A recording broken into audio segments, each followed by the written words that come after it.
The campaign's not working. People aren't showing up. Nobody's signing to care. We want to pause. We want to cancel. Something along those lines. Doc, I'm recording this video for a handful of reasons, and ultimately it's to become more clear and to have more clarity on where you're at in the campaign, ultimately where you want to go, and figuring out how we can make that where you're at, where you want to go, a lot closer instead of, regressing in the opposite direction. I'll make this short, I'll make this sweet. More often than not, we get very little feedback from our clients, and we'll eventually get an email that says something along the lines of, we want to pause for XYZ reason. Normally it is a bigger picture reason. Normally it is something that's not very specific. And normally it's something that can be corrected or rectified or fixed. And whether you know it or not, this is the truth, right? So the reason why I'm recording this video is because I want to create clarity around the situation, okay? If you're not having people show up, guess what? There's a solution for that. If you're not having people sign to care, well, guess what? There's a solution for that. If there's just not enough people overall, well, guess what? There's a solution for that, right? You got to think about, there's many different stages and there's different points in the progression of our campaigns, right?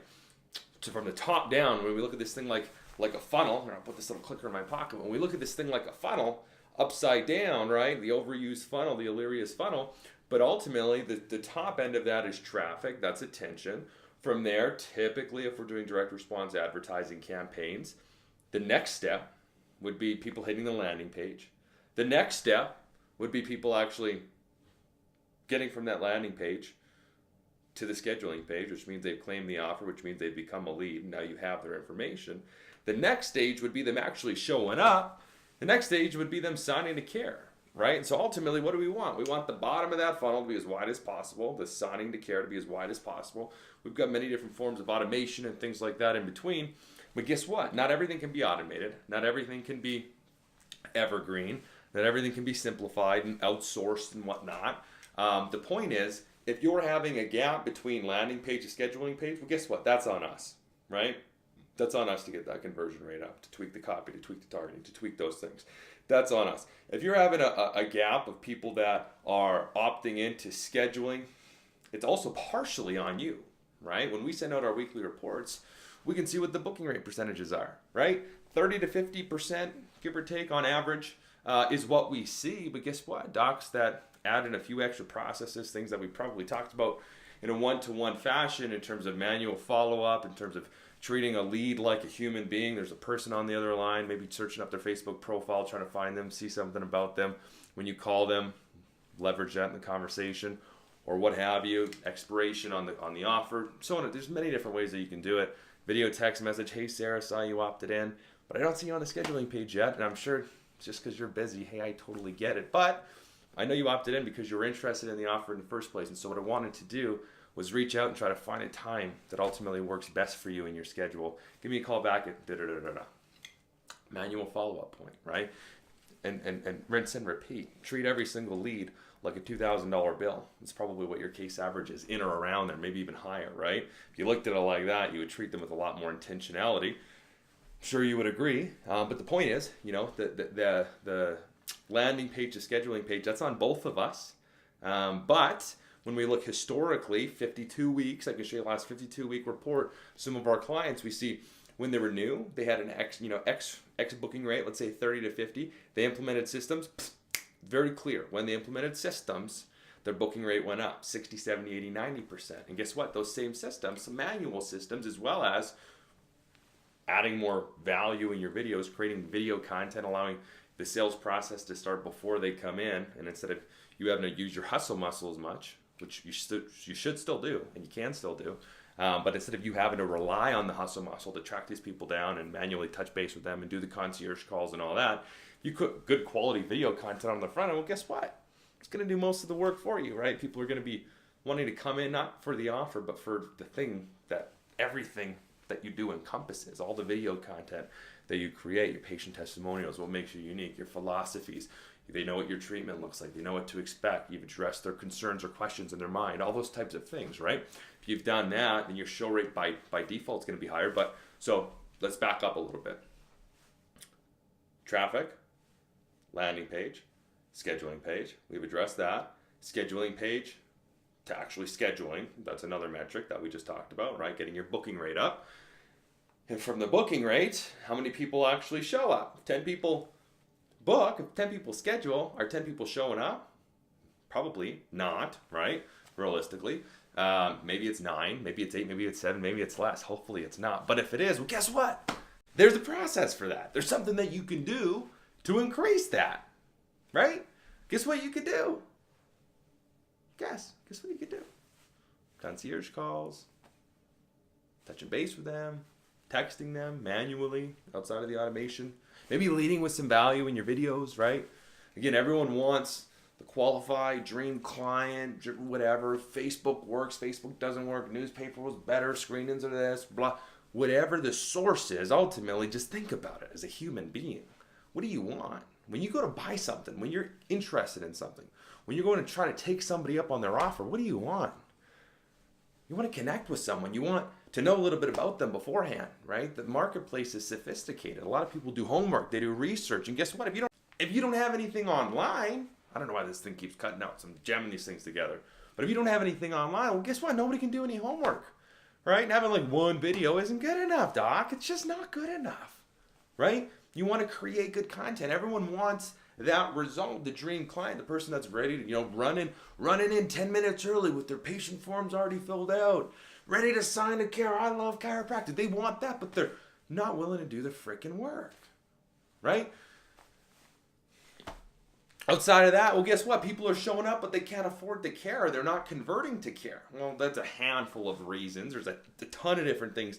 Well, not a ton, but there's a handful of things that could be wrong there. One, you're just not good at selling, right? If your conversion rate historically is below 50%, you're not good at selling. Look at a company called Close for Chiro. Highly recommend them. They're great. I work with them. I work with a lot of their clients. And guess what? A lot of people in that group are really good at selling. But just because you're part of a group or just because you went to a class doesn't mean you're going to have a super high conversion rate, right?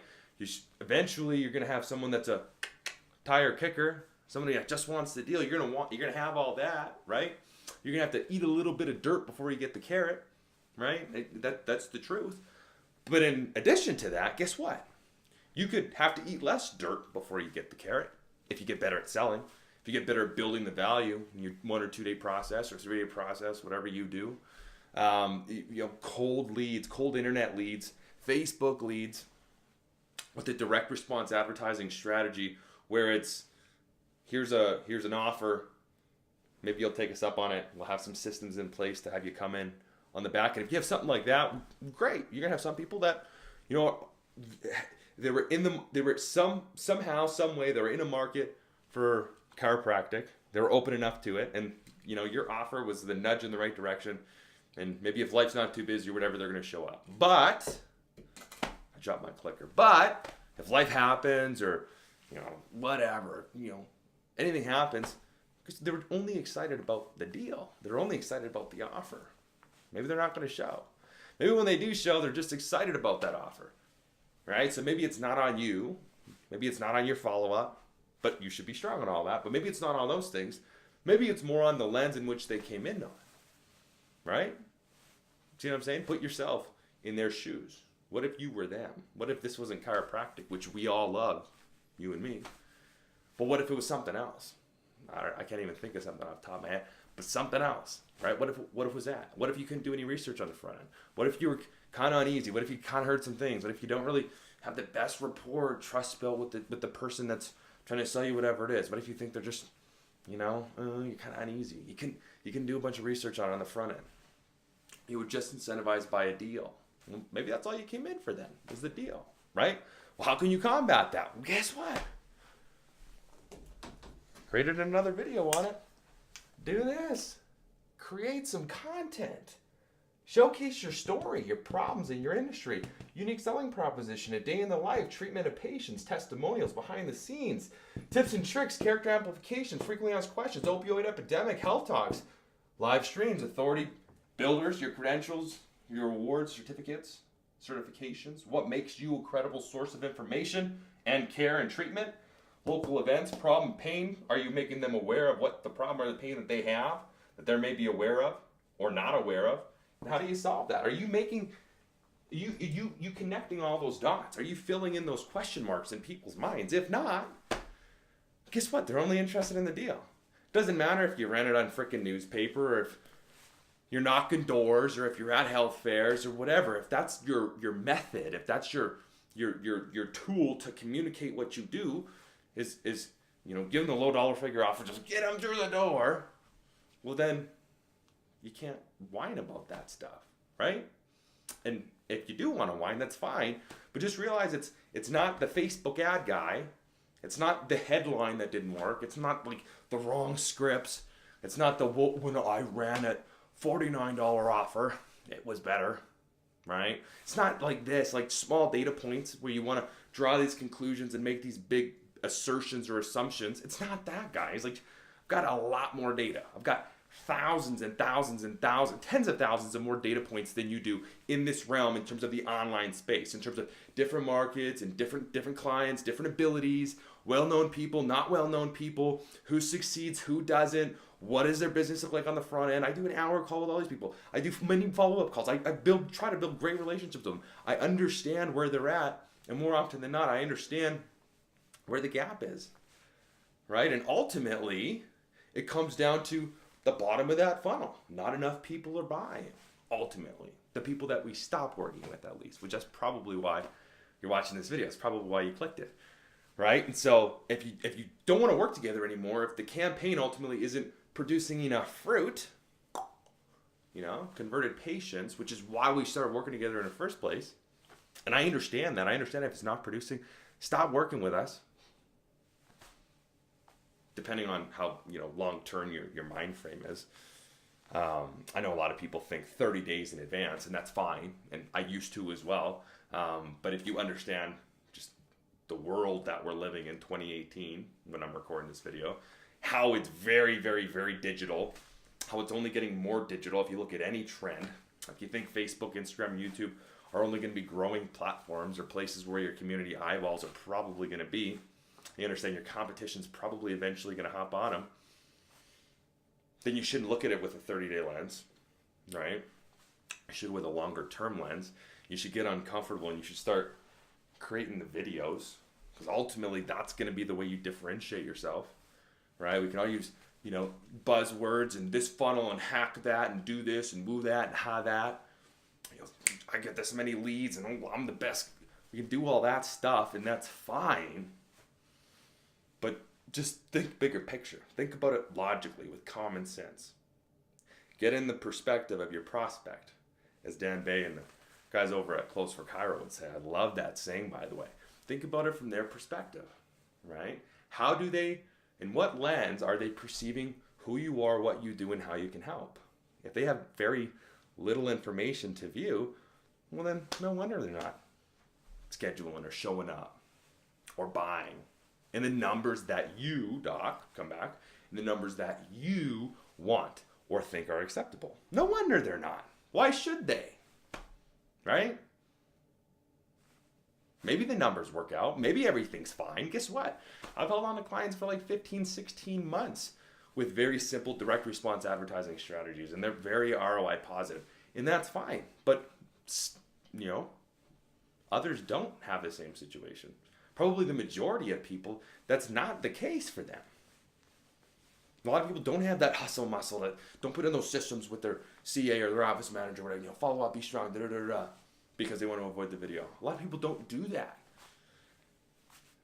That's fine. But guess what, Doc? People aren't going to get better. If they have a problem, if they have something wrong, they have civilizations, if they have this prescription, if they come in and they say, fix me in 3 days or 30 days, and then I'm done. You wouldn't expect that to be reality, right? You wouldn't expect that to be true, would you? No, hell no you wouldn't, right? You understand this from your lens looking at them, but not all the time from my lens looking at you, like what I'm trying to talk about, just from a business perspective, from a new patient flow perspective, from a let's get rid of all the gimmicky, tacky, buzzwordy shit, right? Let's get cut to the core. What do you got to do? You have to amplify. You have to, everything that makes you special, everything that is you, right? All that, package it together in different pieces of content. It's going to take time. You're going to have to get a light. You're going to have to get a mic. You're going to have to get a decent camera. It's just a reality. You're going to have to record it. You're going to have to either give it to us or somebody. You're going to have to deploy it tactfully in a smart way, in an overall marketing strategy online.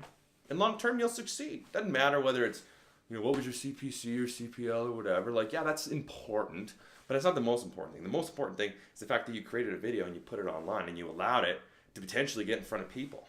Of course, you have to put money behind it, right? But if you throw enough bad money at a message like those things that I talked about, and you somehow encompass it and retarget people and all kind of stuff that are showing interest, then you can't, with the wrong copy or with the wrong whatever, fail long term. You can't, because most other people aren't doing it, right? That might be different in 24 months.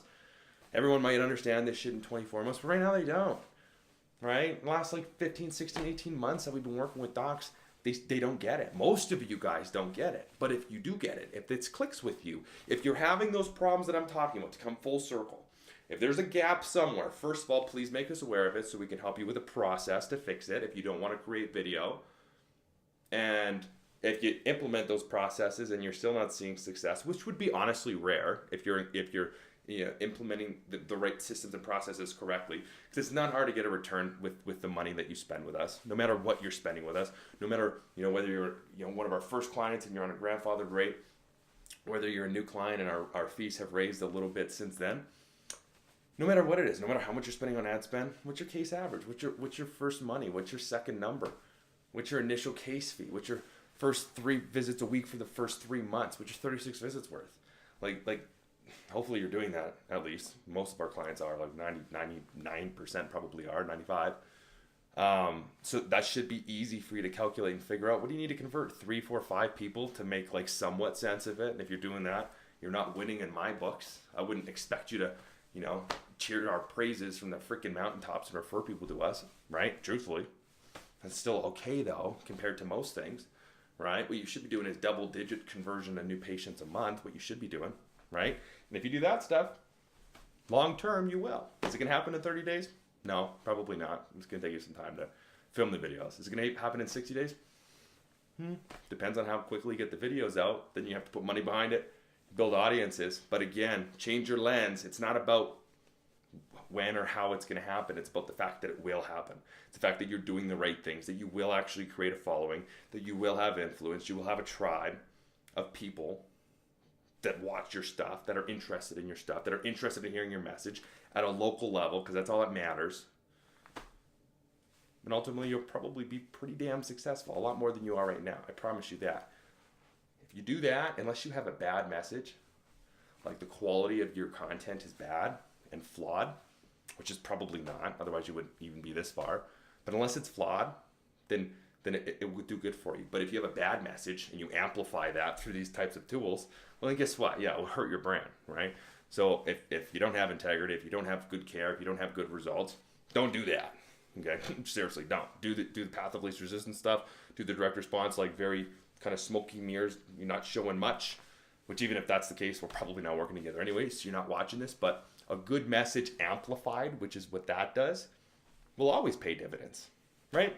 Hopefully that makes sense. Ultimately, I think you're getting the point. I think I've summed it up enough. I look forward to hearing from you. If you have questions about this, this is kind of my last line of defense. And maybe you're even watching this before. I don't know where you'll be or when you'll watch this, but ultimately, I'll close with this. Your success is our success. Ultimately, all the hell that I want, the whole reason why we do what we do, all the systems, all the automation, all the trial and error, all the conferences that we go to, all the shit that we learn, all the masterminds I pay for, all this stuff to level up and to get better and to tweak and to optimize and to do all that stuff is to do what? Just think about it logically. It's to create better results for you, which mean better results for me. The better we can do for you, the more money you can make, the longer you'll stay with us, the more money we'll make, and you'll probably refer, so we'll grow exponentially, right? Everything we're doing is coming from a good place. It's not an experience. You don't have that excuse. We work with one of the biggest players in the United States. dozens and dozens and dozens and dozens of locations. So that's not an excuse. Quality of work is not an excuse anymore. It comes down to you. Will you implement these things? Hopefully that makes sense, Doc. Take care.